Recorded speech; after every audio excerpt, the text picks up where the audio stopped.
I told my brother nothing would get him while I was around. Now it's come after me instead. A bit of background information to start. My little brother is on the autism spectrum. He was diagnosed at only 2 years old, and our mother has been amazing at meeting his complex needs. Because of his autism, my brother has sensory overloads a lot, and frequently has outbursts he can't control. What usually follows is 30 minutes of him screaming at the top of his lungs, before he'll calm down and watch his tablet like nothing ever happened.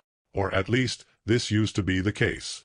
For the last few weeks, these outbursts have become less and less frequent, and he's developed noticeable bags under his eyes. Within the first week, my mother had grown concerned enough to take him to a doctor. But aside from the aforementioned eye bags, the doctor found nothing, and concluded that my brother was simply maturing quicker, and was growing out of these tantrums. This didn't sit right with my mother, but she decided to let it be for now. However, my brother was getting worse by the day. The bags under his eyes were rapidly darkening, and when I would walk by his room during a late-night trip to the bathroom, I'd sometimes hear quiet whimpering, and sometimes even light scratching. In retrospect, I don't know why I never checked on him. Last week, everything changed.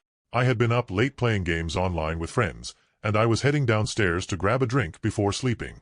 But as I walked by my brother's room, I could just barely make out an eerie melody being whistled from inside. The long, legato notes composed a melancholic, yet creepy tune, and it made me very, very uneasy. I quickly headed back into my room, and got into bed, replaying that melody over and over in my head all night. As you can expect, sleep never truly came. The next day, my mother went shopping, and left me to look after my little brother. We were both sitting in the living room. I was watching a show on TV, and my brother was sitting and drawing at the coffee table. I got a bit peckish after a while, and turned down the TV to ask my brother if he was hungry.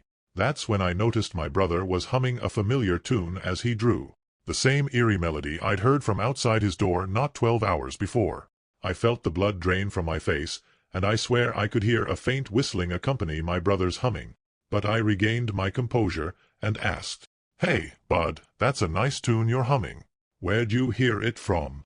My brother put his pencil down, and looked up at me, confused. "I wasn't humming any tune," he replied. At this point, I was fairly creeped out, but I reaffirmed he was, and reluctantly began whistling the same tune I'd heard him humming. My brother turned white as a sheet, fear etched on his little face.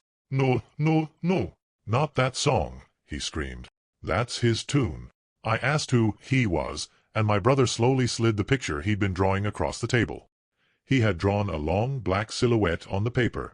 The bright yellow eyes had no pupils or iris to speak of, and his mouth was drawn in a simple O shape, almost as if he was whistling.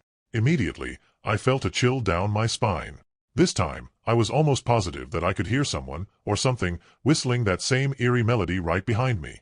But I pushed the feeling down as far as it would go, and enveloped my brother in a hug. I said the classic big brother stuff about monsters, that nothing would get him while I was around. Although internally, I wasn't so sure. The next morning, I woke up and went downstairs. While I made breakfast, my mother told me that my little brother had woken up in the night, screaming his head off.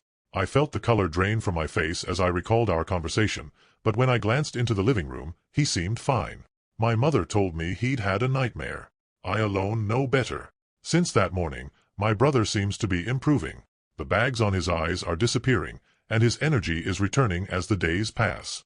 I've seen him playing out in the garden every afternoon, enjoying his summer, like every little kid should. And yes, the outbursts have returned, but most importantly, he's back to normal. Now this should be where the story ends. But here's the thing. I've been having sleeping problems. I feel more sluggish and tired as the days pass, and I'm slowly but surely gaining dark bags under my eyes, just as my little brother did.